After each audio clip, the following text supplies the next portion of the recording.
From the Ponderay Pavilion at Northern Quest Casino, I'm David Spatz, and coming up next, she's the queen of disco and so much more. Donna Summer joins me on today's edition of Curtain Call, and it all starts right now.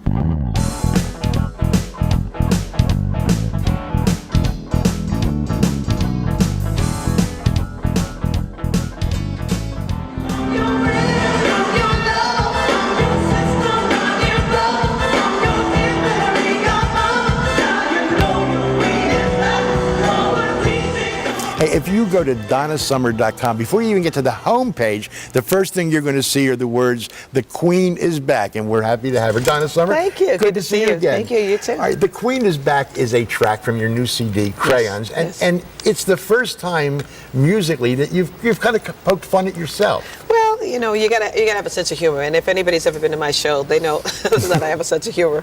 But this is a reference, obviously, to the Queen of. I mean, they've been calling you the Queen for 30. I hate to say 30 years. Since I started. Since you started. Yeah. So, what, you decided it was time to have fun with it?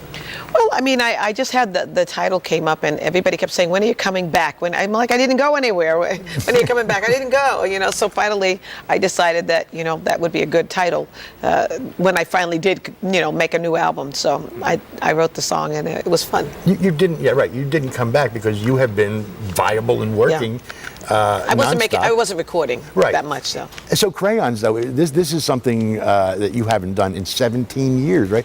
Yeah. All original material. Yeah. You wrote just about every song, or co-wrote every song. Just about every song. Yeah. Why was it time, after all this time, to finally do this? You know, I was on the road for the last 2 years, and I realized after being on the road that I really needed some new songs to sing, and I was not tired of singing the old songs. I just needed some new songs that were my own, and so I had an offer to go and to record, and so I finally worked it out so that I could do a new album with new material, and the record company decided they would stand behind me and give me the chance. And record companies haven't been doing that with a lot of people. No, almost not at all. Why is that? Well, because I think they want to be safe, but I think that it's sort of like asking Rembrandt to stop painting at a certain age. It's like, somebody's a writer. I'm a singer-songwriter, so I don't just sing other people's songs, and I really don't have any interest in only doing that. I think that if you're just a singer and that's what you do, then that's a different story. But I'm a writer, so I don't. I like to sing what comes out of me, and so I think they were willing to take a little bit more of a risk with that. Mm-hmm. And this album pretty much musically goes all over the place, Absolutely. doesn't it? Yes, it does. Well, I use the box of crayons as my motto. And when you're a little kid, you get your box of crayons and you write on the paper your parents give you, but then you discover the white wall, and and then the Rembrandt in you comes out, and then you're unstoppable. Mm-hmm. And I wanted that feeling of being free like a little kid, and every color in the box was another direction, another feeling, another culture or something. Something had to be different, and my criteria for this album was that every song had to be different, really different. Mm-hmm. But it does follow a certain pattern, though. I mean, a Donna Summer sound, doesn't it? Well, not really. No? I think that each song has its own identity, and I think there are certainly some surprises on there. Like Driving Down Brazil I've never done that sort of style of a song, and there's just some different things on there that I've never, like Fame is very different, little hip hop lyric. Fame is a very unusual song because it has a kind of 3 or 4 different types of music all rolled into one, and so I did some adventurous things, and so far the response has been great. Oh, well, Stamp Your Feet broke right out of the gate. Stamp Your Feet is great too, yeah. Were you surprised by that, or did you think that, all right, this is the hit? Well, when we recorded the song, we just all felt like, oh boy, this has got to be the single, and we just said, well, let's go for it. So we did. Did that one come very naturally to you? That song when you were writing it? Yeah, well, I mean, I just used my own experiences. It wasn't difficult to write from that, Right. But I think also looking at a group of guys playing on the field of, let's say, football or something, you see these guys that get mugged by the other guys, and then they go to the bench for a few minutes, and then they got to go back in the game after getting mugged. And I just feel like sometimes we, as just everyday people, feel the same way in our lives, and we still have to get back in the game. And so I thought that's a good analogy for people. There's a song on the album, the one I really enjoyed, Mr. Music. Oh, I love that song. Which is a tribute pretty much to Neil Bogart of Casablanca Records. Isn't it? Well, Neil was the beginning of my career. He was the person that really sort of created Donna Summer in terms of totally directing me right down to how I looked and what kind of car I drove and where I lived in Hollywood. And he was very much a stickler for having everything in place. And he just taught me how to be on stage by myself because I was used to being in theater, and I wasn't used to occupying the whole stage. He would pace from one end of the theater to the other, and he would make me look at him, and then he would get over there and go, smile, smile. So he's very much a part of me. Every time I go on stage, Neil is basically with me. Yeah, he created Donna. He mentored me till I had it.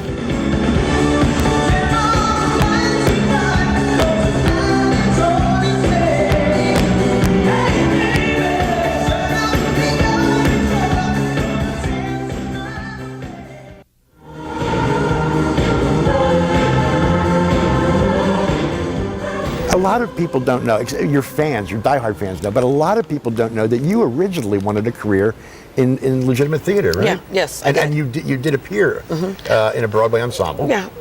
I auditioned for Hair back in the day, and I got clothing optional, or was that clothing optional? Yeah, okay. A little bit. I wore mine, but back in the day. Right. But I did Hair, and then I went on to do 4 or 5 other musicals in Europe. And when I started recording solo, it was new for me. Right out of the box, we had Love to Love You, Baby. So that was. Do you feel you got sidetracked though? Do you want it? Would you like to get back? I would love to do serious roots? theater. I'd love to really do acting without singing. And but I'd have to wait for the right role to come along. I don't always want to play. The offers that come sometimes are hookers, prostitutes, drug addicts. I'm like, hey, there's got to be another role here somewhere, So if the right role came, I would love to. Would it have to be an original role, or would it be something that's already existing? Well, it could be something existing, but I'd like to have a role that I could actually create the character, because I feel like that would be a nice thing to do. Well, you're a writer. Why don't you? Well, I've written my musical. I'm waiting. I've been working on it for the last 5 years. Was there ever a time when you wanted to really distance yourself from those disco songs? They were very good to you, and they made you what you are today. But I mean, I can understand how you might feel pigeonholed or stereotyped by it. I don't let it limit you.